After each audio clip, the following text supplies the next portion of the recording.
Welcome back to K-12 Confidential, the podcast of current veteran teachers calling out the ignorance, apathy, and greed of our so-called leaders in defense of a national K-12 educator governing board to save America. Today is our introduction to the teacher pay mess. To set the stage, I want to point out an age-old organizing tactic that my unions and others have employed over the years. It's called work to rule. And why am I talking about an organizing tactic? Well, because it really sets the stage for how bad teacher pay is. Work to rule is where we apply pressure to our so-called leaders to negotiate with us for our contracts by only working our contracted hours and responsibilities. Hence, we work to the rule. This is an effective strategy because teachers donate so much time during the evenings, weekends, and summers, and on vacations to do our jobs well for our nation's children. Indeed, this entire educational system requires that martyr-like donation of time. Here's another weird fact.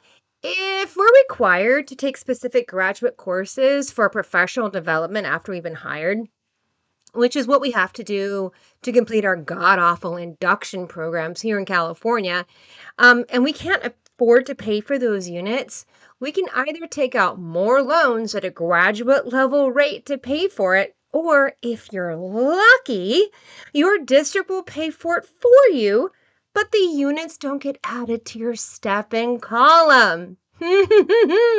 So what that means is you get paid more over time as a teacher for having more money, either due to generational wealth or marriage to a non-teacher who makes a livable wage. Hence, teaching requires access to white privilege. Don't know what step and column is? Oh, get ready. We're going to explain it and so much more with our special guest host, a badass veteran teacher from Michigan. K-12 education is a mess. U.S. literacy rankings are in the bottom half of the world and are a hidden cause of the erosion of our very ability to effectively self-govern. How did we get here? America's teachers can tell you, and the answers will shock you. This is K-12 Confidential.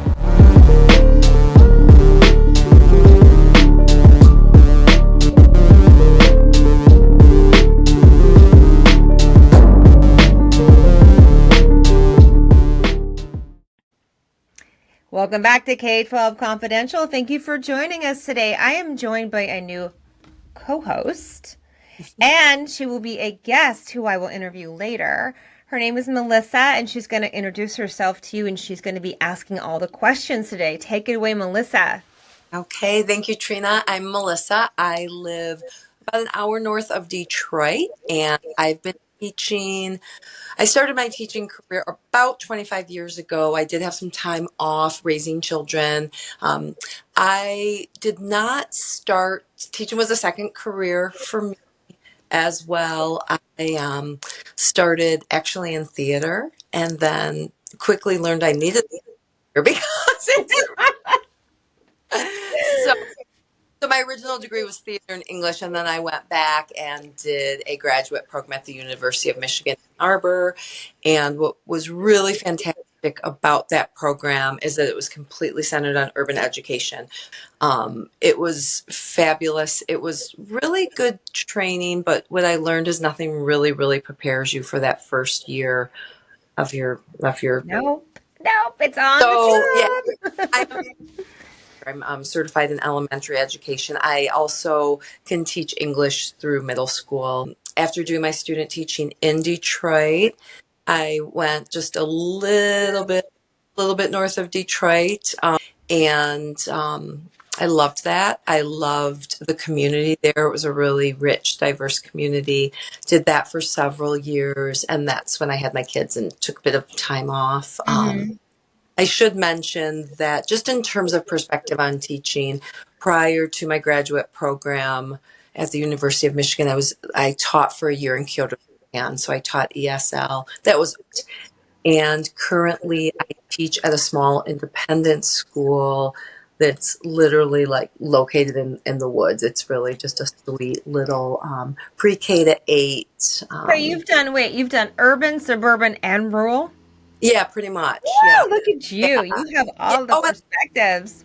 All right. Well, we are so lucky to have you here today. We got Michigan in the house. Yes. Uh, yay. Go yeah, live. absolutely. Right up. So we're here to talk about teacher pay today. And Melissa, you've been so gracious as to help me unpack the introductory episode of the teacher pay mess. It is super complicated. We're going to get into the weeds. Yep. Thank you, Melissa. So, ask your first question. All right. My first question is, what is the deal with teacher pay? I know. What is the deal with teacher pay? So, I think that there's like two basic schools of thought in the public. Mm-hmm. One is that we don't make enough money, right? Yep. Yeah. And yeah, that's true. I mean, we're going to talk about why we don't make enough money and Yeah. where that's all coming from. But also, there's this other myth out there that we sort of get what we deserve because we make less because we work less, right? Mm-mm. Have you heard this one? I've I've heard, I guess the version of that I've heard is, oh, you have your summers off. That's it. I I had Yeah, that's it. someone in a different profession say to me, "Oh, I should have been a teacher." It's like, you have so much extra time and you have hours, and So almost like sort of condescending tone, like it's just so yeah, easy. yeah. So the reason why we don't work less, and I'm talking to speaking to the choir here, but the public needs to understand that you can think of it like seasonal work. Like I know, for example, here on the West Coast, a lot of our young people like to go up to the Pacific Northwest, all the way up to Alaska sometimes, and do work on the salmon fishing boats, and they work really hard for a couple of months and make enough money to support themselves the whole year. Okay? Right. Yep. Teaching is like that. We work harder in 10 months than other professions do in 12. We Mhm. just do. It is extremely physically, emotionally, and spiritually taxing. And Mhm. not only that, because of the what we're going to talk about in a little bit, the weird way our pay is structured, a lot of us are going to school in the summer trying to add units to what's called our step and column, which we'll get to in a little bit. So we are, and that's on our own dime. So it's not like we have the summers off. You don't have the luxury of taking summers off until you're well into your career, unless you have the benefit of supplemental income from a spouse or generational wealth Right. that you don't have to worry about climbing up this step and column ladder. So, A, we work harder in 10 months than other professions do in 12. And B, we also work in the summer on our educational units and sometimes taking side gigs too, just to supplement that income. So, yeah. Yeah, absolutely. And you're constantly getting, like you said, those. I'm sure it's maybe a little, the verbiage is different in California or whatever, but yeah, Mhm. we are always, you have to get a certain amount of credits. Yeah, we're getting to that. So, We're getting to that. And so if you want to look at like why we don't make enough money, where that comes from, it mm-hmm, is structural and it is deep and it is nuanced. So mm-hmm. that's what we're going to unpack on this episode. Gotcha. What do you mean by it's structural? Right. What is structural? What is So we talk about like structural forms of oppression a lot, and I don't know that a lot of us understand what that means. Um, and I actually had this conversation on Instagram with someone just a few days ago, and I'll get to that in a minute. So structural forms of oppression are structural flaws in an institution. That's what we're talking about with teacher pay. Stem mm-hmm, from some mistakes that were formed into the very beginnings of the profession that now perpetuate into the modern era. And so to understand this, we need a little history lesson. And you may know this, Melissa. I know I got a little bit of this way back in my introduction to teaching, the history of teaching, my first class for my credential. And it has to do with how our profession was formed in the first place. So this will be brief, and yes, I'm a yeah. history teacher, but bear with me. So, at the formation of our country, we were intentionally a diverse democracy. Like we wanted, we were intentionally an inclusive democracy, not a Mhm. diverse one. And we were looking to the example of the ancient Greeks and the ancient Romans because there were no other examples of democracy to look Right. around at. And so we thought, we want that. We want democracy. We're going to put it into place. But we had a Mhm. problem. From the very beginning, we didn't have a system that provided education and literacy to the entire population of people who we wanted to give the right to vote to. So the ancient Greeks didn't have that problem. Citizens were only wealthy landowning men, and they already had Right. education. Right. The state didn't have to provide it. So in our country, we had the problem where we were giving the right to vote to all these people who had no means to become educated. And the model that was in existence in America at the time to educate our youth was these private elite tutors who would Mm. run around to wealthy homes and wealthy estates and educate their children. So it was very, very relegated to only the most elite families in America. And there wasn't really a public secular schooling option in place anywhere in the world. So we got all the way to the 1820s, and we're still like, oh no, we got a bunch of people who are voting that can't even read or write. Like, what are we going to do? Yeah. Horace Mann. Have you heard of Horace Mann? Yes, I absolutely. There's a lot of schools named for Horace Mann, huh? Yes. Yeah. Talked about this. Yeah. Horace Mann is a good dude. Like, he was an abolitionist, he was a Yep. member of Congress in the 1820s and 30s. He envisioned a free public secular schooling option for all of our nation's youth. And this was like before women had the right to vote and before the Emancipation Proclamation and the Civil War. So in his mind, he envisioned all of us together, all the classes, all the races, all the genders together, receiving a high quality public secular schooling opportunity, right? So he's a good dude. I'm Yeah. not. I don't have any bones to pick with Horace Mann. Like he was a good guy. Good man. He was a good man. He's a good man. But Congress had a problem. They were like, "How are we going to pay all these teachers?" Because the only model in existence were these really elite tutors. They were men that we could not afford to hire in mass. And so they thought, oh, let's hire women. Right. Right.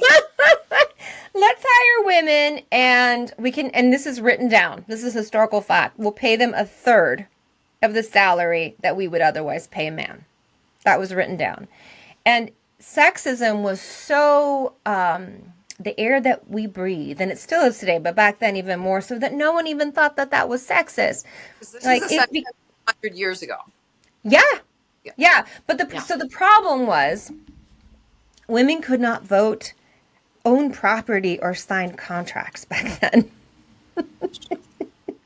So you're creating a servant class of humans to be your nation's teachers who have no ability to advocate for the efficacy of that profession, right? So from Right. the very beginning, politicians who were like very paternalistic about teachers, like, oh, Mhm. you're just teachers, you don't know, so we're going to decide for you, right?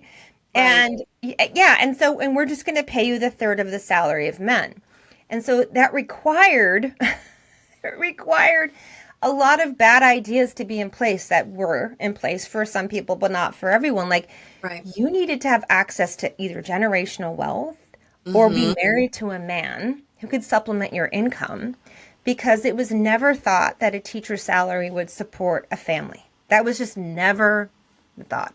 It was always going to be supplemented by being married to a white dude who was going to supplement your income.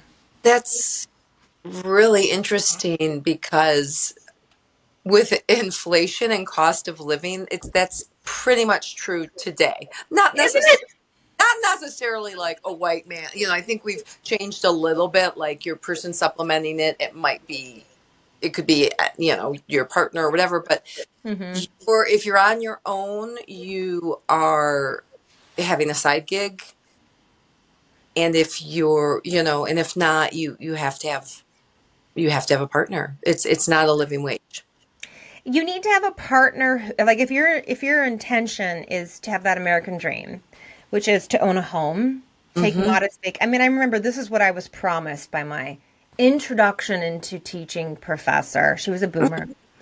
Oh She's like, God. okay, yeah, you're never going to be rich, is what she told me, but Mm-hmm. the whole class. But you'll be able to take care of your aging parents, put your kids through college, own a home, and take modest vacations.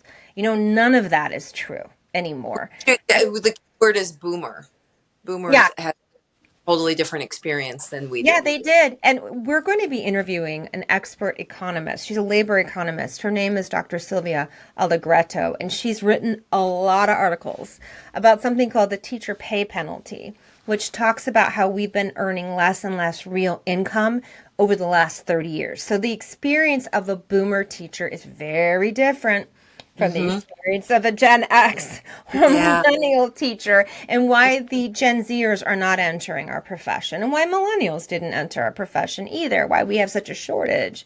It's Yep. just it's not a tenable situation. Like, if you want the American dream, and when we talk about this more in the preparation mess, the teacher preparation mess, I have the equivalent of 2 master's degrees. Like, I have 10 years of higher education, right? Right. And what is reasonable is I should be able to attain those basic things, the Mm. the the trappings of middle class life, right? Right. Um, but even at the highest level of pay, we don't make middle class wages anymore.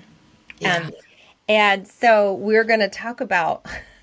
We've Well, hinted at it, right? yes. Your next question. Yes. My next question is, how do we fix the pay system once we started requiring so much costly education and certification? Yeah, So like how where do you much go? was yeah, how much was your credential? How much did it cost for you to get your credential?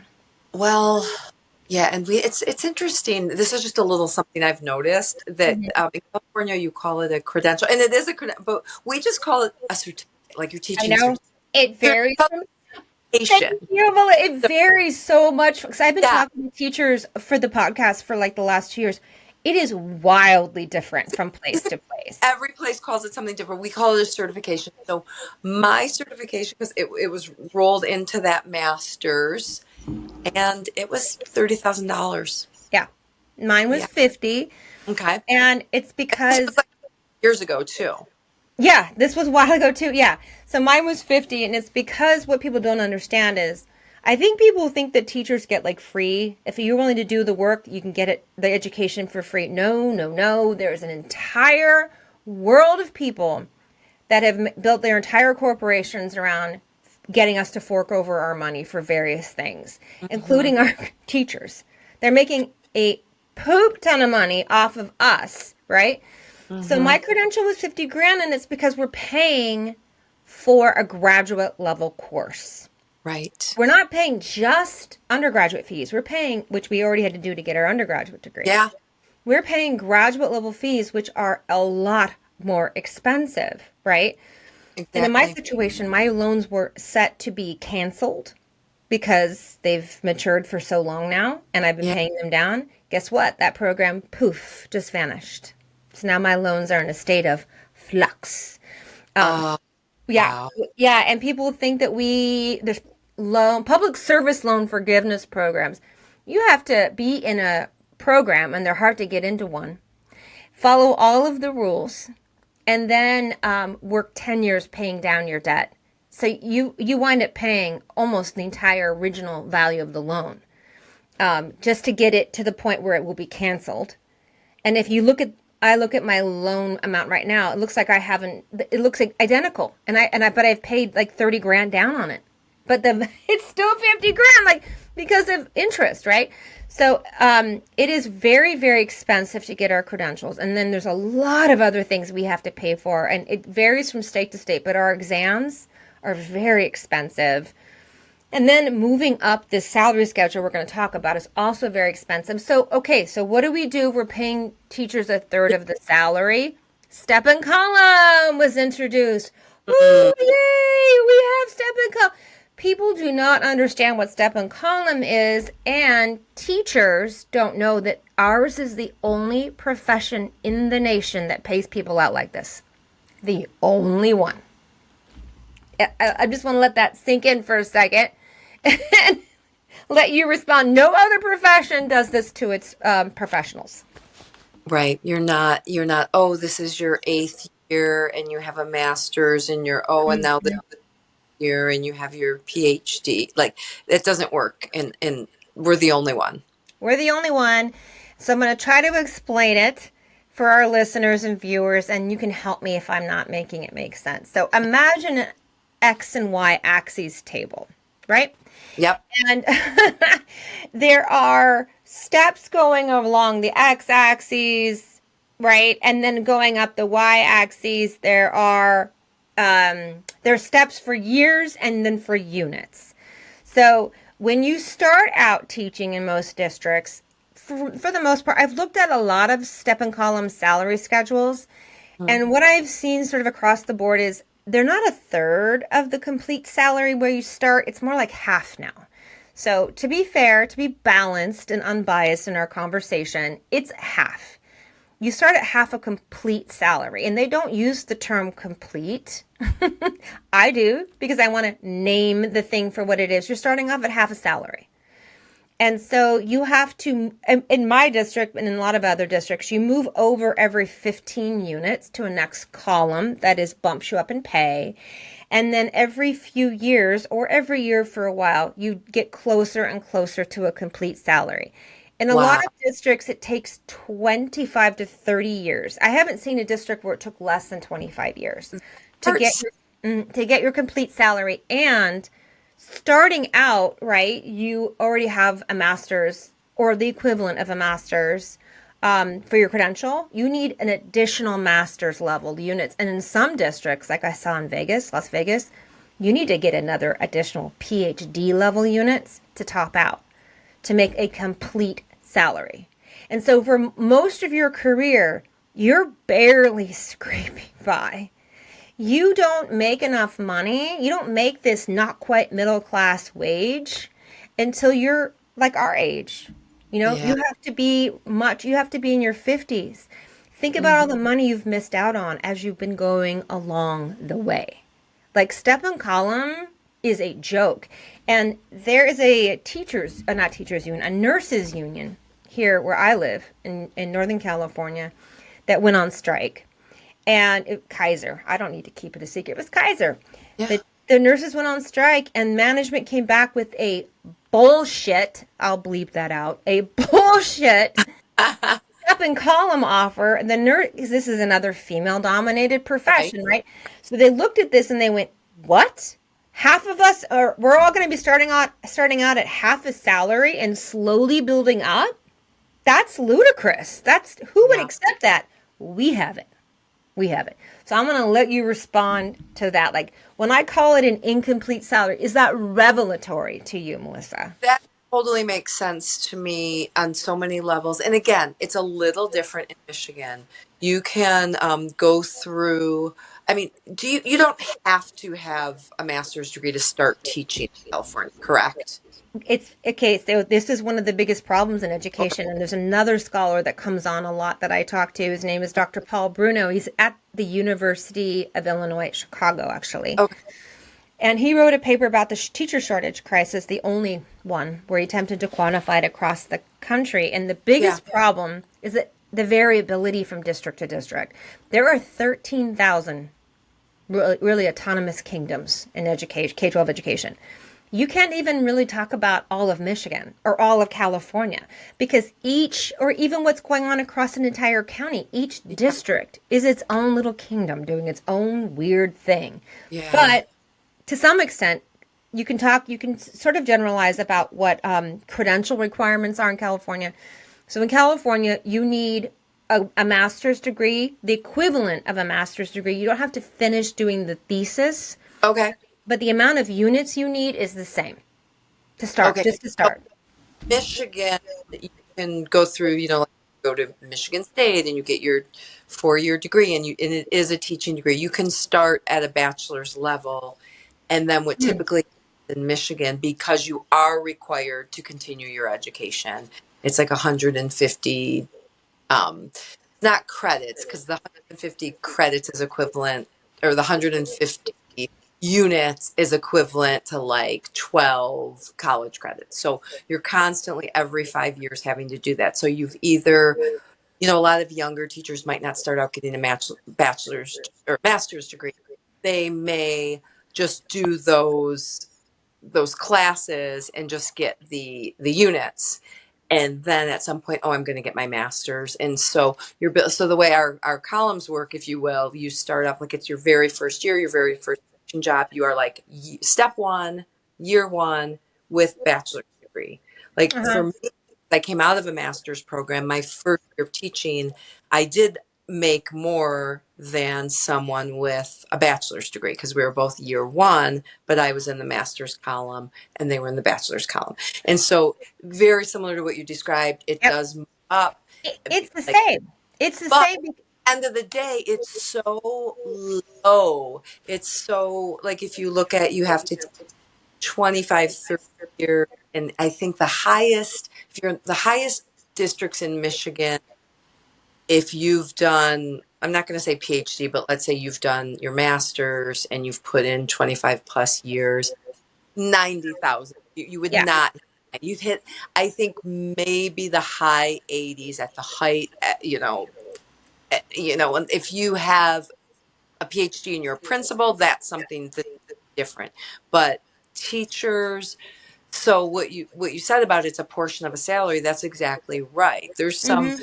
23-year-old kid fresh out of college working at Google who will be making more than someone who's been teaching for 25 years. Absolutely.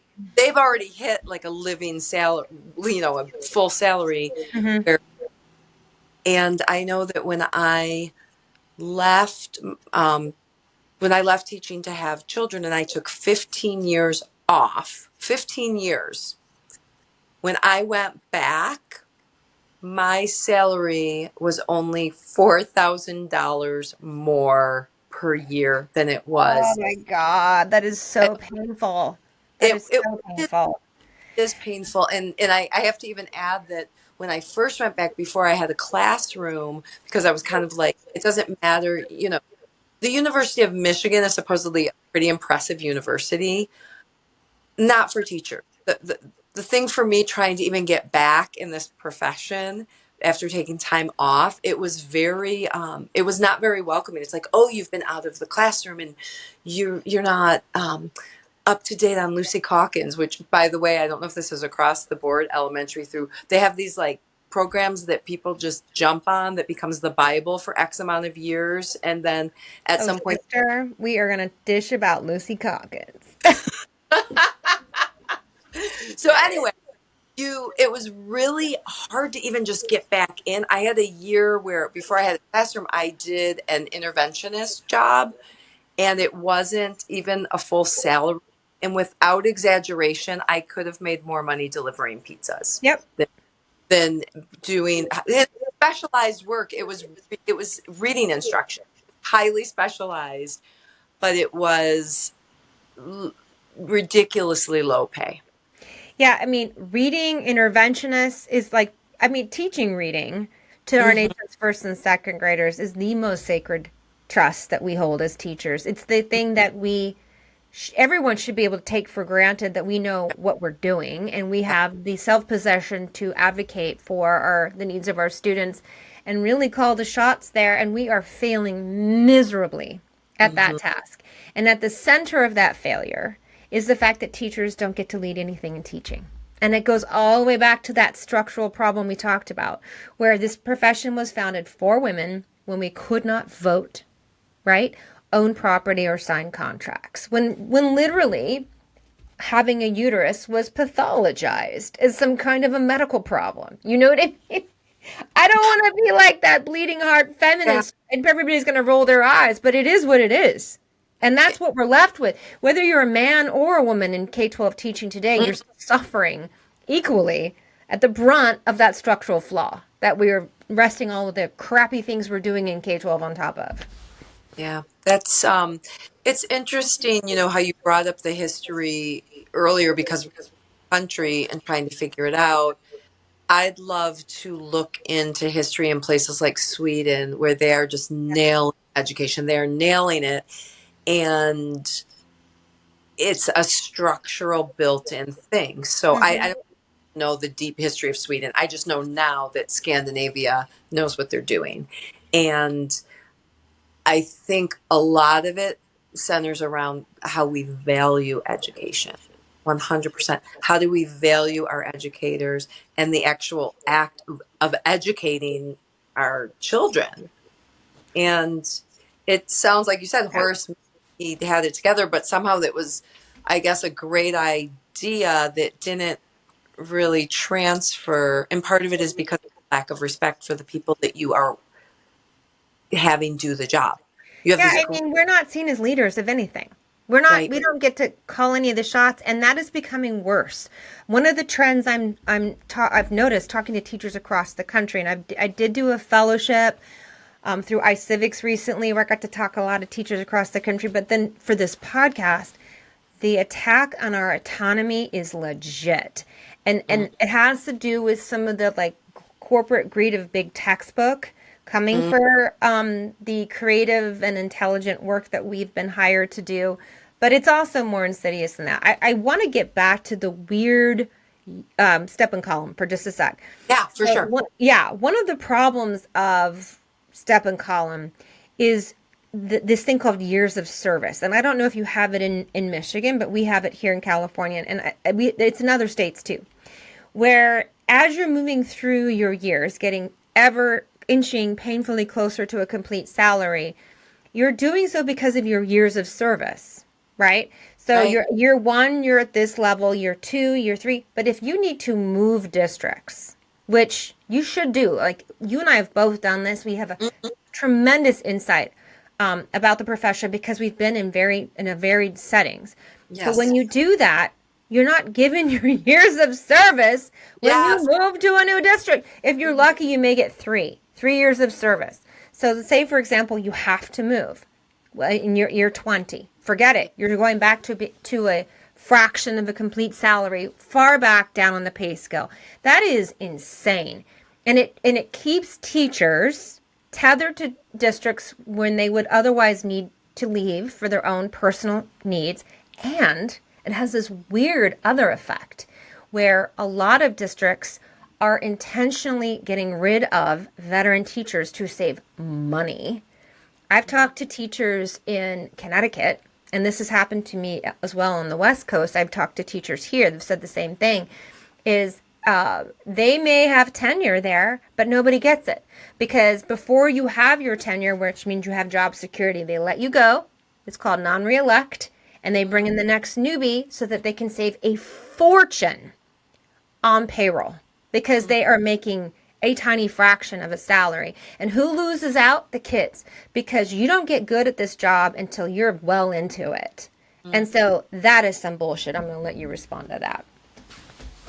That I really struggle with this because it just doesn't make any sense.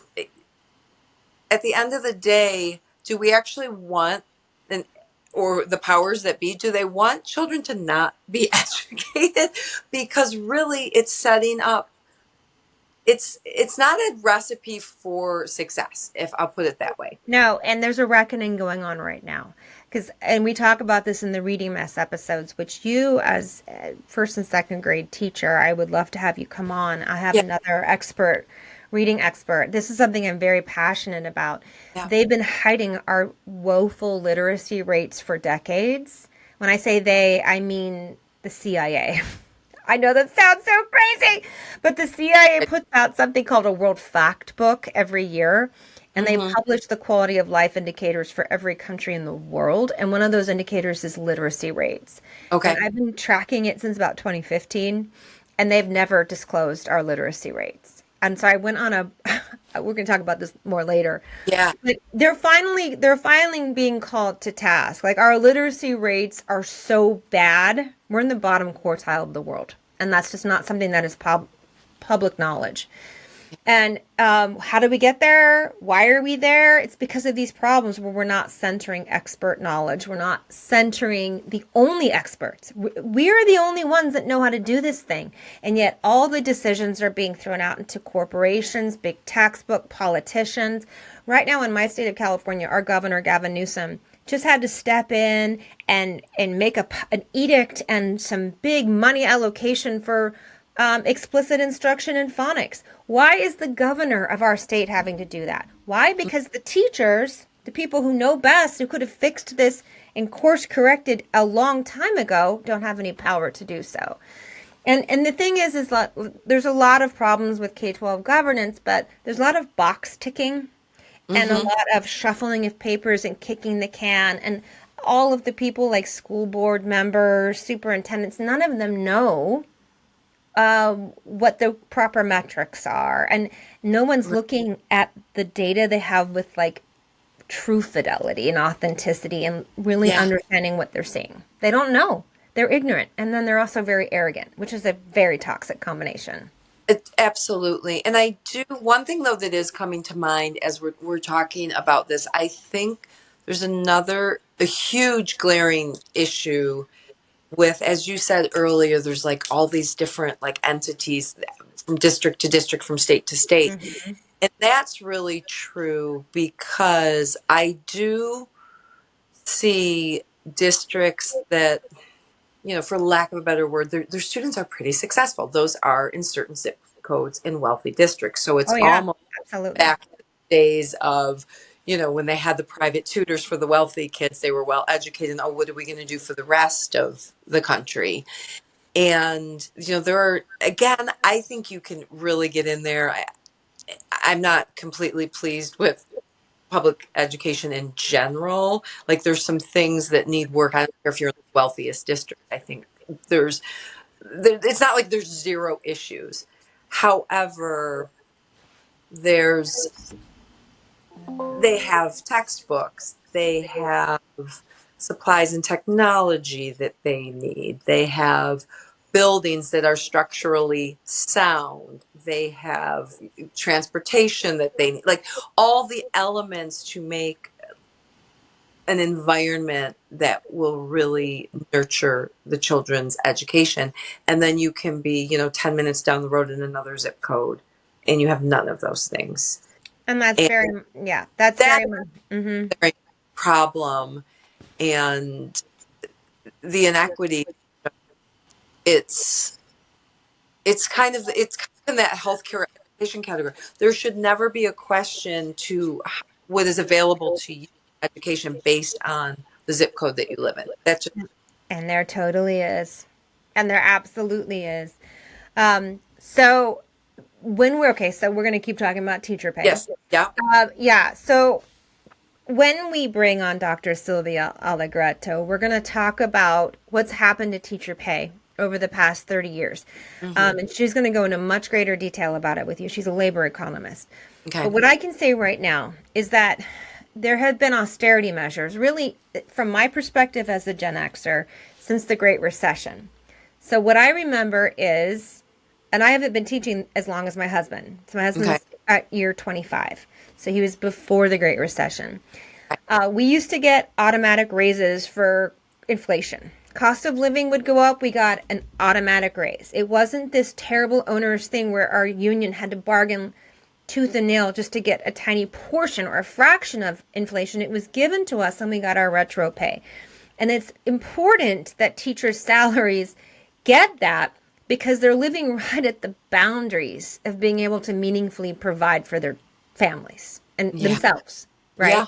yeah, I right, mean, you can't even take care of yourself when you first start teaching. And so if you have all these little steps and columns that are not keeping up with inflation, very quickly teachers are hurting. They're like the canary in the coal mine for the professional working class yeah, Americans because they're not comfortably in that category. They're just hanging on to be able right, to have hopefully a middle class life. And now we're saying they don't. But so because what happened was we stopped getting those regular, we called them COLAs, cost of living hmm allowance adjustments. That stopped happening.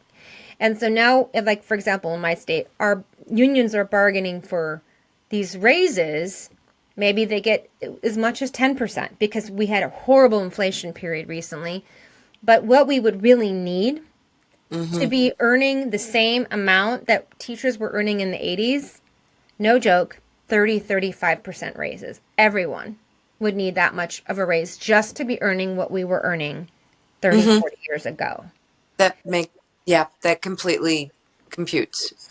And then the other thing that's been happening, besides the stuff we already know, which is cost of living has been going through the roof, housing, education, Food. those things are really where teachers are no longer in the middle class because of the lack of colas, and also these other things are going through the roof. The big thing that is a huge drain on our paycheck are our health care plans, and Mm-hmm. they have tripled over the past 20 years alone. My family, my modest small family of three, we have the least expensive health care we can get through one of our districts because my husband and I are both teachers. It's Uh-huh. $3,300 a month for our health care premium. That even, wow. And that's Wow. not unheard of.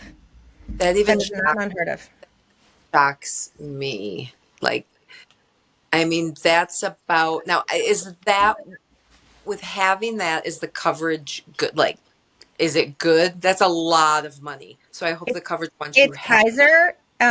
Kaiser is good for most things, but it's terrible for mental health. Mm, Um, there are better plans that cost a lot more money. But I mean, only 20 years ago, it was less than $1,000 a month. mm-hmm. And so over time, different unions have bargained with their districts and given up, because I mean, teacher unions are up against it when they go to bargain with these superintendents. They have all the Yeah. money, all the power, but they've given up any share of cost for these premiums. And so we now have to shoulder the burden. I think people think because we're public employees that we get free health care. We don't. We I don't. I do. I think it's worse in California from what you're just, it is worse because my healthcare, it was it was just a very small, I think it was like a couple $100 a month when I was in my last public school. Now we actually get it through my husband's job. He's, oh, what a surprise, he's adjunct at the university. So I, that's what, thus my comments earlier, but he, we pay like 700 a month, And which is, it's some that's and crap. I think a lot of the things I'm hearing, it's the pay in Michigan is definitely like it should be doubled. Like instantly, if I had a magic wand, I'd be like, everybody gets a double. You know, like Oprah, mhm, you can double your salary. You, because actually double our salary is what we should be making to make mhm, a living. But I will say, and again, maybe district to district varies. it Um, does. it's not as bad as what you're describing. But It it's does. not, certainly not free. Certainly not But free. it does vary from district to district. And what's so weird about it, Melissa, everywhere across the country, you've got teachers hedging, moving, looking at the years of service and units, the salary tables, jumping ship, trying to find a better situation and make more money, trying to maximize our salary because there is no consistency at all. A nearby district to us recently, their union negotiated with their leadership to get all years of service. And you know, the public in these different districts have no idea what that means. They're like, oh, what years of service? So what? No, no, Yeah. no, no. The neighboring district next door now offers more at every level of step and column, and they will take all years of service. And so when our union was like, oh, we have to fix that, we're going to lose all of our best talent, all of our best talent, Right. the voting population did not understand. They did not understand the significance of that. We will lose our best teachers if we don't fix this. It's so convoluted and bizarre the way we're paid out that when we go to try to mobilize parent and community level Mhm. involvement with trying to help us while we do our negotiations, they don't understand. We can barely explain it ourselves. It's so freaking Yeah. weird, you know? It is. The way we're paid is bizarre. Why is it harmful to refer to teaching as a calling. I used to love this phrase. It's a calling. I have a calling. Oh, isn't that sweet? My heart is pulled to wanting to work with children. I don't like this phrase anymore, and we all need to resist it because a calling is what we refer to our clergy, who are giving over their lives to this higher power situation where they're taking a plea of poverty where they're being taken care of Right. entirely Right. by their parishioners. Hmm. We use this phrase because that is the turn of phrase that we think is like the other compensation. Teachers don't do this for the money. Oh no. Teachers do this for that good feeling of helping students. No. Hmm. Teachers need to make a living wage. We don't have enough men in our profession, and we need more men because we have boys that we're trying to educate. And a lot of times, a man can reach that boy better than a middle aged white woman can, right? Absolutely. Because it's not a wage that they can support their families on. Men have a lot of other options. We don't have the diversity we need in our profession. We are teaching all of the children, all of the cultural realities. We need those people represented in Mhm. our professional ranks because they're going to be able to meet the needs of those kids better than we can. Right now, we're still overwhelmingly white and female. Hmm. And why would somebody who is maybe the first generation graduate of college choose this shit Exactly. show? Why? You're going to lift your entire family out of generational poverty with this? No. No, That's not why we're still white and still female. It's because of this yes. bizarre pay system. That actually totally makes sense because I wouldn't do it. You're coming out of like just as you said, it's almost like if you do the math, it's not smart to be a teacher if you're No. trying living. And that's why I think, as you said, they're calling it a calling because it's like, oh, you must love this to basically do it for nothing. And Mm-hmm. and then that also comes into that condescending, like, oh, like bless you know. Yeah, I don't know if you've heard of, oh, I could do what you do. Or it's like, The reality of the situation is what we're doing, particularly first and second grade teachers, because I'm not one of them, is some of the hardest, least intuitive intellectual work you could ever think of. Like, it's not something that comes easily. right, Teaching people how to do basic math and reading skills, helping a student develop critical thinking and detecting, like what I do, bias in a source, searching out logical fallacies. These are difficult things that take a very, very long time to grow within ourselves right. that we learn on the job. And so it is not a calling, it is a job that is highly skilled and Yes, deeply necessary to make absolutely. sure we have the most veteran people amongst us doing this job. Yep. There's not enough veterans in the profession anymore to ensure the fidelity of what we're doing in a lot of places, Yeah. especially those inner city schools, rural schools, low socioeconomic schools. There are almost no veterans in some of those schools, and that's just so unfair. It's heartbreaking. Yeah, I mean, just to hear that, just to kind of let that sink in, thinking about if you are, let's say, a surgeon and you don't have that senior surgeon that is guiding you, and if we're losing those guiding professionals in teaching, Mm-hmm. it's like you need that mentorship We do.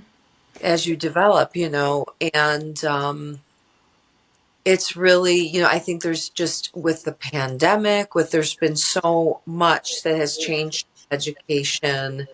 Just even there is more online school, and I think that even takes the emphasis again off that teacher role and how significant it is because now you have this distance between Mm-hmm. the, and it's really reframing it and back to this being about you don't, I think if you, I don't care what job, you have to have a passion and a love for it. And Yeah, um, absolutely. I don't think just in my opinion, I mean, I would like to believe, a lot of people would go into like the medical profession because they're going to make a lot of money, but I would still hope, hope that you want to help people. Like, yes, you're going to make a lot of money if you are a cardiologist, but I truly believe, I hope that you care about people's hearts and healing them. I mean, I And think that you that, do, that's right? the best.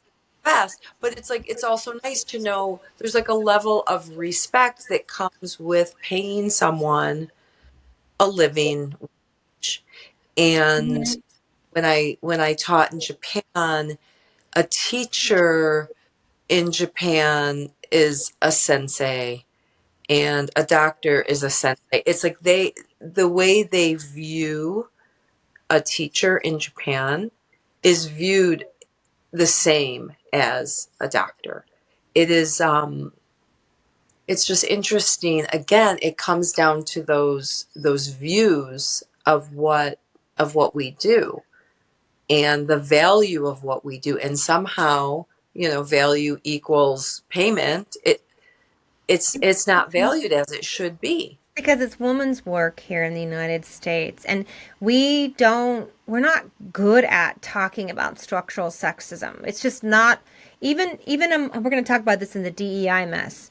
Hmm. Officially, as a podcast, our stance is we are pro DEI initiatives, but we're also very critical of some of the DEI initiatives that K-12 leadership has gone forth with. And as a person who went through administrative services credential preparation and a master's in leadership at a quote unquote social justice Hmm. focused university, I mean, I call bullshit on a lot of what they were doing. And it was not inclusive, and it left a lot of conversations out. And particularly, ironically, in K-12, it's structural sexism and misogyny in general. We're a female dominated profession. The whole flaw of why our profession is the way it is rests upon structural sexism, and it's the one thing that the DEI social justice warriors in our field were not willing to talk about. And so here we are with these problems that no one knows how to talk about or even begin to understand. Like if you try to research Horace Mann's, written record of Yeah. trying to establish our profession and then like explicitly saying we're going to pay them a third of the salary of men, you can find it, but has it been written up and discussed about much? No, it Yeah. hasn't. It's a missing piece of this equation. Hmm. Where does the money come from to pay the teacher salaries? Okay, see, here's the thing. Have you ever been in a teacher strike, Melissa? I have not. I remember being a kid when my teachers were striking, but I've never been in one. I have. And I've actually been in a couple. Wow. Yeah, one when I was a classified staff when I was in university in the 90s. And Okay. then one as a teacher in the wave of teacher strikes that happened in the 2016, 17, 18 years. And then my husband went on strike that same year in his district. So Wow. yeah, I know. When I was on strike, I was in union leadership at the time. So I was a site rep. I guess site rep, I wasn't high up. I was just a site rep. Yeah. So I was going to rep council and hearing all of the rhetoric and everybody getting fired up. And look, I am very pro labor, Melissa. We're all allowed on this podcast. We're all allowed to have our own political beliefs, and when we speak, we're only speaking for ourselves. Right. Every teacher gets a voice on this podcast, but for me personally, I am pro labor. Okay, but I am critical of teacher unions in the sense that let me explain. So when we were getting ready to go on strike, they brought down these longshoremen. Okay, longshoremen who had been on strike, who were making a lot more money than we were by the way, and they were like, "You have to stick it to management. You have to, hold your line." And of course, I'm all about solidarity, and everything my district was asking for was reasonable. I mean, it was modest. We were asking for just some of the most basic things to not be hemorrhaging more teachers and Right. losing more kids because we had declining enrollment. But the issue is, where was the money going to come from? Because when you're striking against a corporation, you're striking against management. and management has a well of money. But when you strike against a district, a school district, that is just not the case. Yes, they have discretionary power with what they do with the money. And yes, we should bargain and we should ask to see the numbers and we should call them out when they're not allocating that money appropriately. And Mm. yes, yes to all of that collective bargaining. Yes. But they have a real limitation of where their money, how much money they have and where it comes from. For the most part, each state, each district in a state has the same money based on their per pupil allotment, right? They have a per pupil spending allotment that has been decided at a state level. And when you look at that number for each of the different states, some very bizarre things emerge. The Mm-hmm. wealthiest, in some instances, the wealthiest states are paying the most, and Mm-hmm. sometimes they aren't. In some instances, you would expect blue states to be paying the most. They aren't. In fact, you can't characterize the per pupil spending allotments at the state level by red, blue, or purple, rich or poor. There is no pattern there. It's all bizarre. It is so weird. And so when a teachers union is going on strike, like what we were doing in my previous district, we had it on good information that our superintendent had blundered and squandered 5 years of money and there was really nothing there left. Oh Yeah, boy. that happens Wow. a lot. They just kind of jump ship and go to a new district, right? And I mean, in my case, he went all the way to Washington, D.C. So he went all the way across the country. But when the money's gone, it's gone. So going on strike when there is no money there, it's like getting blood from a turnip, right? So what I wanted to do, I want you to think, where do you think your state might be, Melissa, on the ranking of 50 states? Where do you think about your cost of living Mhm. rationally? Where should you be as a state? And keep in mind, every district in your state is given the same money, regardless if they're in a higher class area or a lower class. We all get the same. So, and that's not the only money they have to work with. They get money from other places. But I know what I think California should be. What do you think Michigan should be? In terms of the rank, Yeah, out of 50, where do you think you should be? oh gosh, probably like right, In the yeah, middle? probably somewhere in Yeah. the middle. Yeah. So for me, for California, we're like this blue state that is super braggy about its Uh-huh. its liberal stripes, right? Yeah. And we're also exceedingly wealthy. The state has the sixth largest economy in the world. If we were its own country, we would be the sixth wealthiest country in the world. That So makes you've yeah, got it's an lots. it's an extreme amount of wealth. So I'm gonna let you open up because I shared it with you. We can Yes. take a look at what it actually is. California's 20, Michigan's 15. Oh my goodness. I know, isn't it interesting?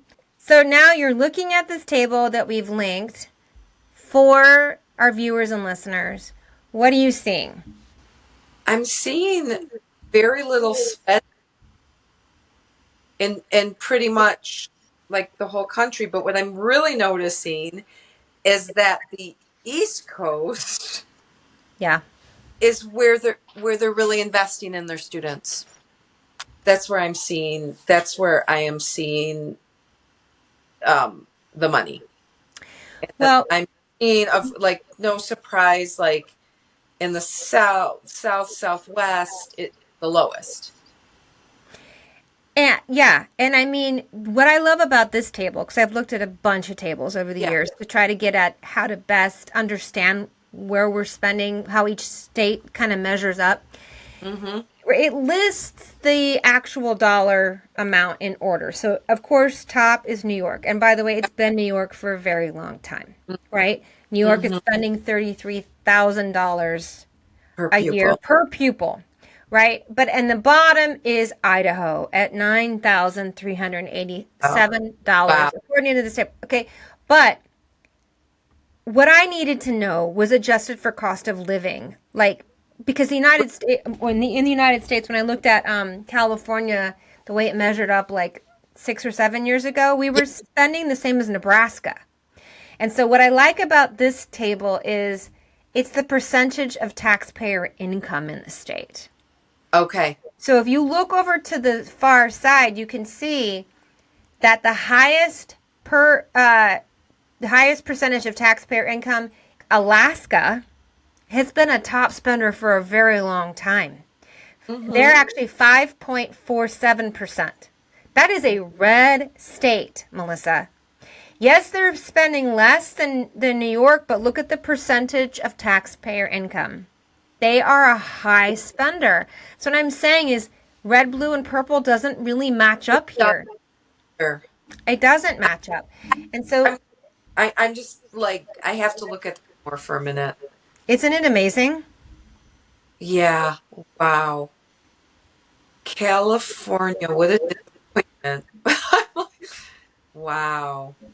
And then Michigan is, I think I was pretty, I mean, right in the middle. We are kind of out right in the middle. Yeah, so your state, Michigan, is spending 3.7%, 3.79% of taxpayer income per student, right? Um, Mm-hmm. and then you think, oh, well, Kansas and I are, Michigan and Kansas are spending about the same, something around 16,500 Huh? per $1,000 per student per year. But for Kansas, that's a much greater percentage of their Yeah. overall taxpayer income. So Kansas is investing better in students than Michigan. Yep. California is spending $18,000 per kid, but look at that percentage, 3.3%.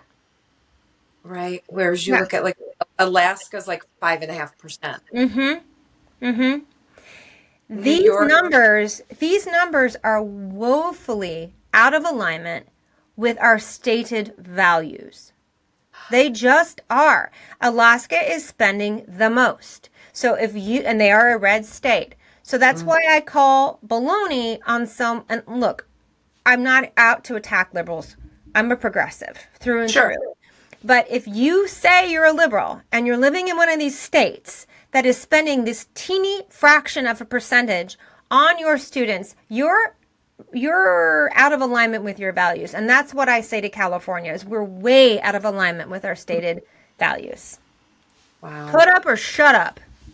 That's what Yeah. that's what I say. Colorado's only spending just a little over 3%. That's right. And that's a purple state. Yeah. Wow. Mm-hmm. Little It Arkansas. might be a blue I state now. Is said, Colorado blue? um, is it?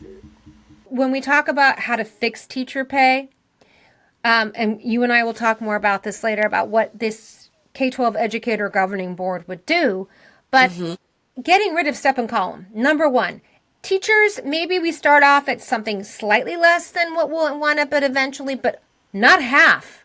Not Right. poverty wages while we're still forking money hand over fist for more units, right? Yeah. Well, And or mm-hmm, I don't have a problem with because we've even said it here that the longer you teach, the better you get. You're getting experience. yeah. There's I think a first year teacher cannot make what a teacher 25 but the 25 years in would make. But I said this to a friend of mine who she never like left. Like I took time with my children. She never, she did take maternity leaves, but overall, it's like maybe she's like a year behind where she would have been. She's essentially taught straight through for 25 years. And what I said to her is, and I think she made like in the 80s in Michigan, Mm-hmm. a new teacher should do that because that's what the cost of living is now. She should, again, I don't, everyone should get raises as they move along, but Mm-hmm. it's for me, it's the problem that your final exit salary after a 25 or 30-year career, it should be double at least what she is making now. Well, right. So the final exit salary should be a number that gets you that promise we were given. Never Hmm. rich, but ability to own a home, put your kids through college, take you on Hmm. vacations, and take care of Right. your aging parents. We're not asking to be millionaires here, but we are Right. asking to be comfortable. That's it. We don't need to be wealthy, just comfortable. And you can't be comfortable if it's taken you 25 years to get there. Yeah. And The amount of debt you are incurring just to live. It should not be such a radical difference between beginning and ending. And it shouldn't take that long to get there. That is not the way wages work in any other we public or haven't private sector. really crucial that all teachers talk about and everybody knows about, how we have to buy so much of our own supplies. That's So right. It's also not a tax write-off. All the money we spend is just money we spend. That is ludicrous to us that we don't get to write that money off. yeah. So anyway, that's gonna be your next conversation, right? Like the No, real we don't have time to talk about the K-12 Educator Governing Board now because we're right. into an hour. But Yes. making sure that the per pupil spending, if we say it's 5%, it's 5% across the board, right? Yeah. Or it's whatever number it needs to be able to pay your teachers a living wage. But Right. also, we will save a lot of money if we put teachers in the position of writing our own curriculum, deciding how to allocate resources. We will not be wasting the money because there is a whole industry making billions of dollars off these percentages that you see. Yeah. Very little of it is going to our kids. Very, very little of it's going to us. It's all going to these private industries that are making money hand over fist. We could do it for cheaper. And by the way, we know better. Yeah. So we'll end right there. Exactly it. Thank you for listening. You can help this vitally important movement by signing our petition found at k-12confidential.com, liking and subscribing to our YouTube channel, and following us on Instagram.